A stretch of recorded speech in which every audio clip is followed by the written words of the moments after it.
The sun was a merciless hammer in the vast, empty sky, beating down on the cracked earth of the Arizona Territory. It was a land that baked secrets into the clay and bleached bones to the color of surrender. Out here, a man's life was worth the water in his canteen and the speed of his draw. For the woman lying half-conscious against a blistered rock, her life was worth nothing at all. They had left her for the buzzards. Her leg was twisted at an unnatural angle, the bone a jagged white shard piercing through skin and cloth. She was Apache, her dark hair matted with dust and sweat, her face a mask of stoic pain. They had taken her horse, her water, and her dignity, but they had missed the small, beaded leather pouch clutched tightly in her hand, hidden beneath the folds of her torn tunic. She was Nita, and her resilience was a fire the desert had not yet extinguished. Miles away, a lone rider crested a ridge, his silhouette a stark cutout against the blinding glare. His name was Cain, and silence was his oldest companion. He rode a dust-colored Mustang that moved with the same weary purpose as its master. Cain wasn't looking for trouble, he was running from the ghosts of it. His past was a locked room in his mind, the key long lost. He saw the flicker of color against the rock, the deep turquoise of the woman's tunic. He wasn't a man given to intervention. The desert had its own cruel justice. And yet, he nudged his horse forward, an unfamiliar curiosity pulling at the threads of his solitude. Cain dismounted with a quiet economy of motion, his boots making no sound on the hard-packed ground. He approached Nita slowly, his hands kept carefully away from the Colt Peacemaker holstered at his hip. Her eyes fluttered open, dark and fierce, filled with the defiant terror of a cornered animal.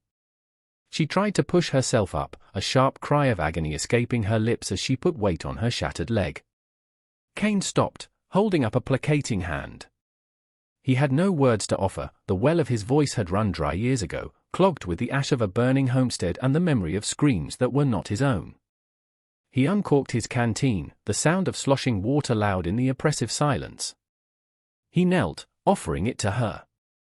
For a long moment, she just stared, her gaze flicking from the water to his face, a face weathered by sun and sorrow, etched with lines that spoke of a pain deeper than her own physical torment.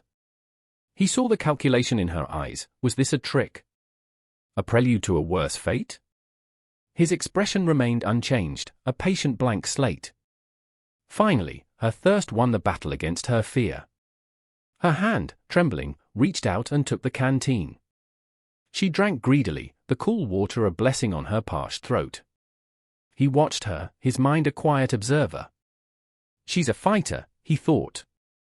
They left a fighter to die. When she was done, she held the canteen out, but her hand fell limp, the last of her strength gone. Her eyes rolled back, and she collapsed into unconsciousness. Cain knelt beside her, his movements gentle as he examined the horrific injury. It was a clean break, but it was bad. Setting it here was impossible.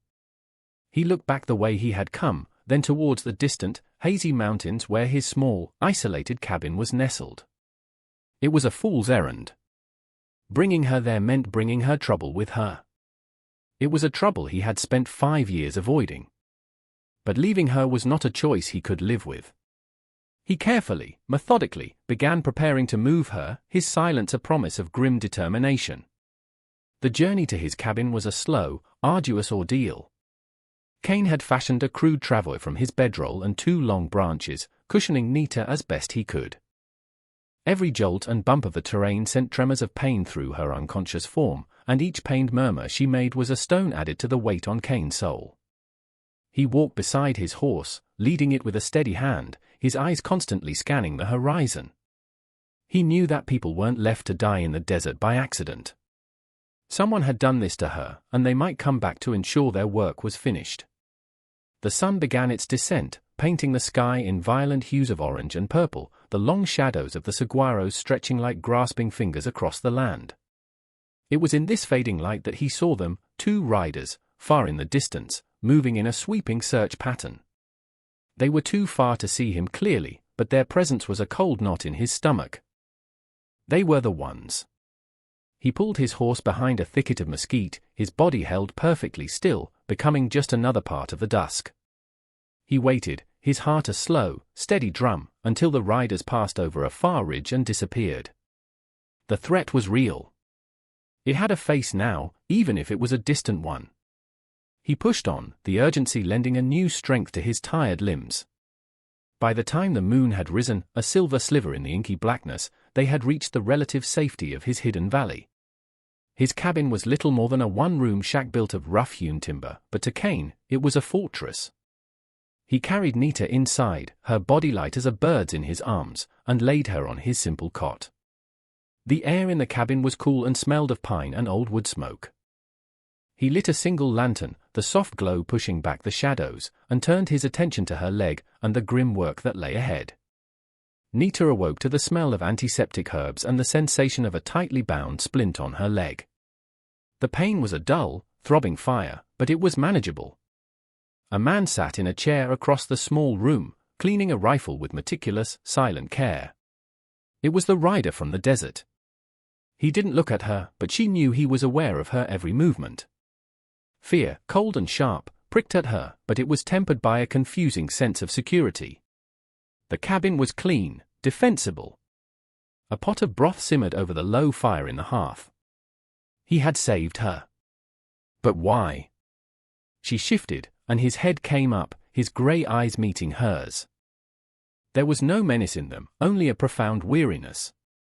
She instinctively clutched at her side, her fingers finding the reassuring shape of the beaded pouch still tied to her belt. His gaze flickered down to it, then back to her face, a silent question in his eyes. Nita didn't answer. Trust was a currency she no longer possessed. She had trusted the men who had come to her small ranch, the men with polite smiles and legal-looking papers. The men who had offered to buy her land, the land her grandfather had secured from the government with his service as a scout. When she refused, their smiles vanished. They had dragged her out, broken her leg, and left her for dead. Now, this silent stranger was her reluctant guardian. He rose and ladled some of the broth into a wooden bowl, placing it on a stool beside her cot.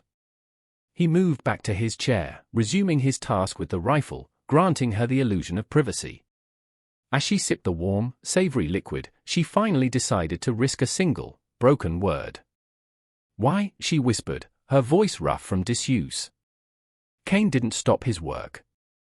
He didn't look up. For a long moment, she thought he hadn't heard her.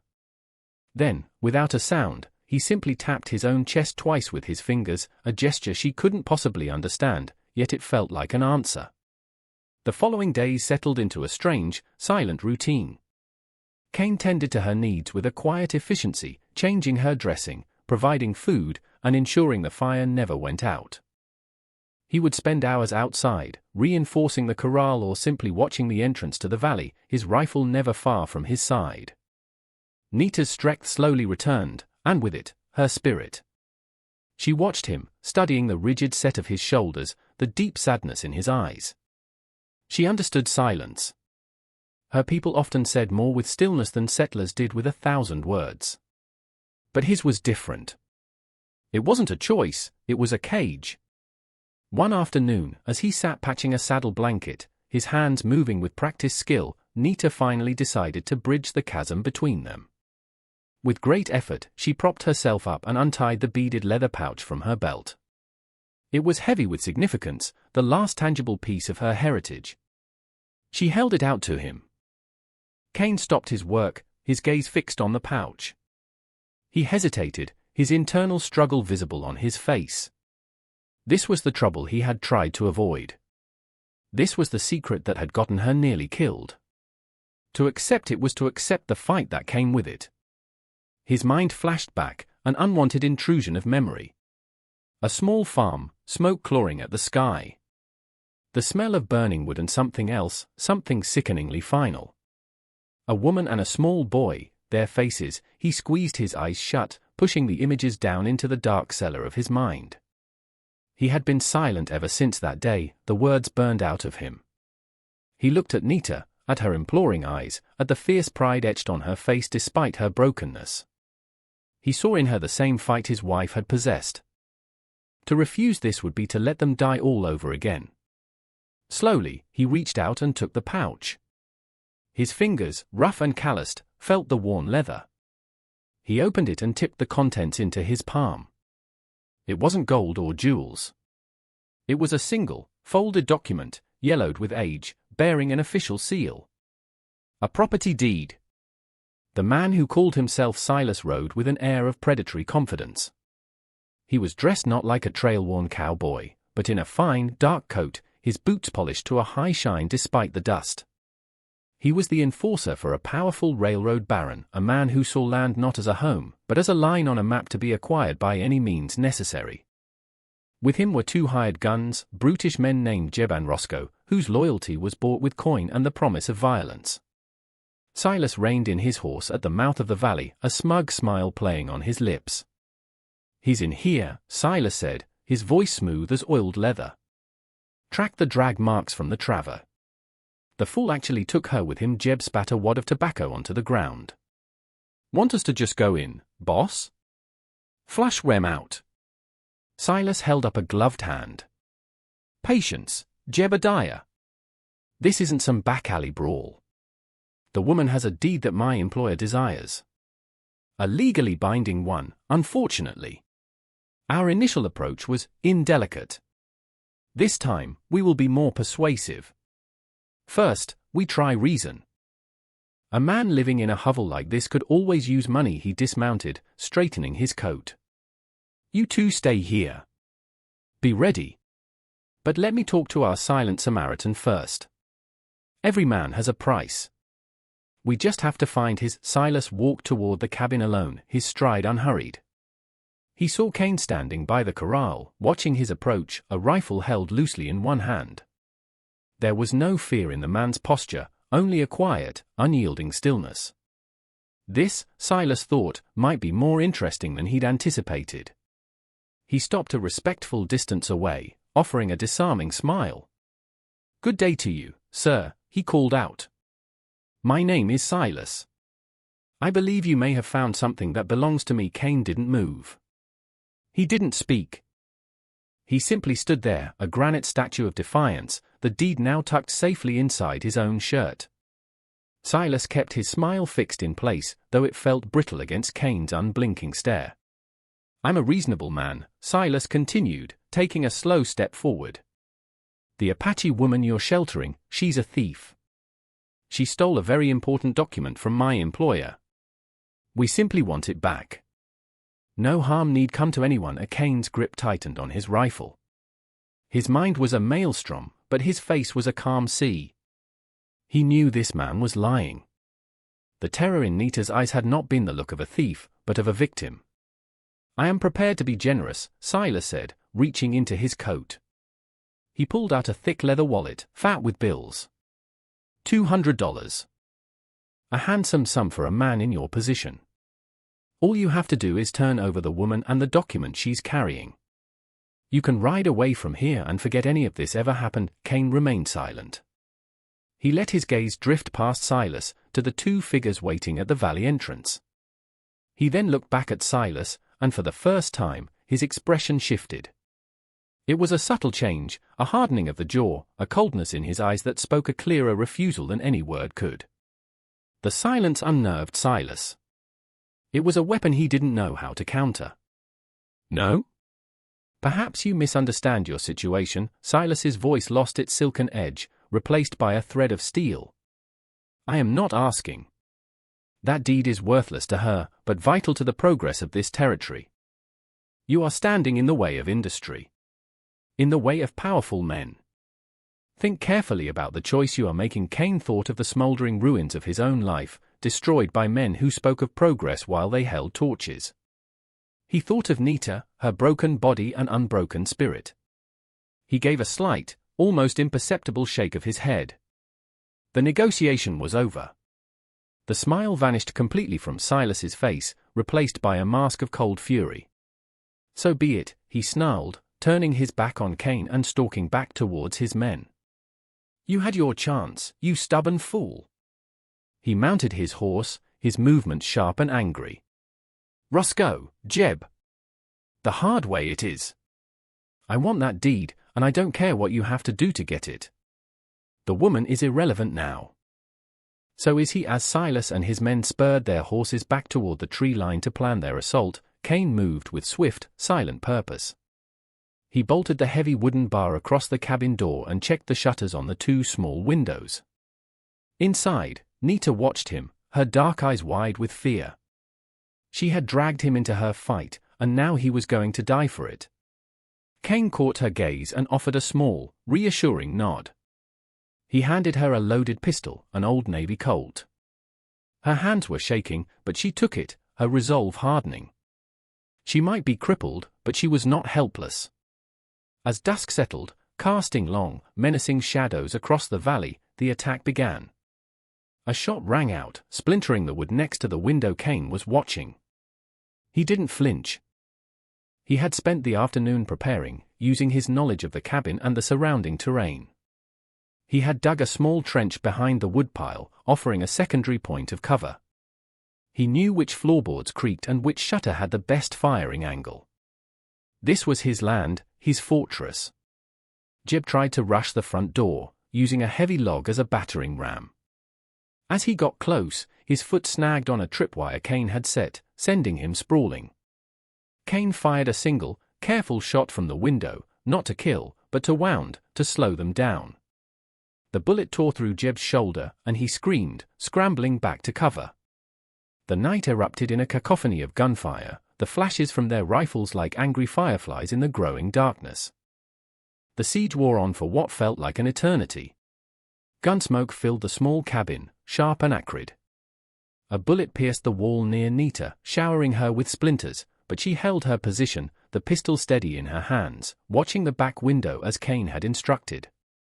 Roscoe, the larger of the two henchmen, had managed to circle around to the rear of the cabin under the cover of darkness. With a powerful kick, he shattered the small back window, intending to climb through. Nita didn't hesitate. She fired the pistol, the roar deafening in the enclosed space. The shot went wide, but it was enough.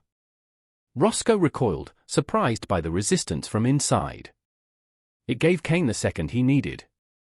He spun from the front, firing his rifle. The bullet found its mark, and Roscoe fell backward with a final, choked cry. One down. But Silas was smarter. He used the distraction to set a fire against the cabin's front wall. Flames began to lick at the dry timber, smoke pouring through the cracks. "Give me the deed, you fool!" Silas screamed from the darkness. "Or you'll burn in there together." Panic began to set in. They were trapped. The fire was growing, the heat becoming intense. Cain looked at Nita, a question in his eyes. "Surrender?" She shook her head fiercely, her face grim with determination. She pointed to a loose floorboard near the hearth, one he had never noticed. Her grandfather, she signaled with her hands, had built this cabin first. There was a way out. A small root cellar. Just as Cain pried the board loose, the front door burst open, kicked in by a furious Silas. He stood there, silhouetted against the raging fire, his pistol aimed directly at Cain. It was over. But then, another sound cut through the night. The thunder of hoofbeats, too many for just one man. A voice boomed, "Silas Blackwood! Drop your weapon! You are under arrest!" A tall, broad-shouldered man in a sheriff's vest stood behind Silas, flanked by 3 deputies, their guns all trained on the enforcer. Silas froze, his face a mixture of disbelief and rage. He slowly lowered his pistol, the fight draining out of him as Sheriff Miller stepped into the smoky cabin. The deputies quickly apprehended the wounded Jeb and secured the scene. Miller, a man known for his unwavering sense of justice, looked from the fire to the splintered walls, then to Cain and Nita. "Got your message just before sundown," Miller said, his eyes on Cain. "The boy you sent to town said it was urgent." Looks like he wasn't exaggerating. Cain gave a slight nod, a silent confirmation. Before the siege began, he had seen a prospector's son checking his traps down the creek and had silently handed the boy a coin and pointed him urgently toward the town, a desperate, long-shot gamble that had paid off. Sheriff Miller knelt beside Nita, his expression softening. "I've been hearing rumors about what Blackwood's employer has been up to. Trying to scare folks off their land for the new rail spur. When the boy mentioned an Apache woman was involved, I remembered your family's name. Your grandfather was a good man. This deed, he said, looking at the document which Kane now handed him, is as solid as the mountain it's written on. We'll see it's honored. Weeks later, the valley was quiet again.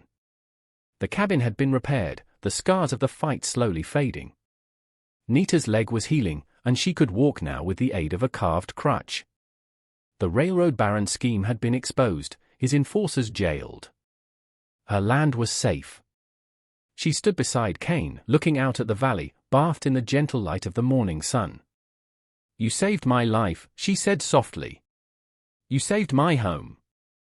You saved everything." Kane looked at her, then at the peaceful land, a landscape so different from the one in his nightmares.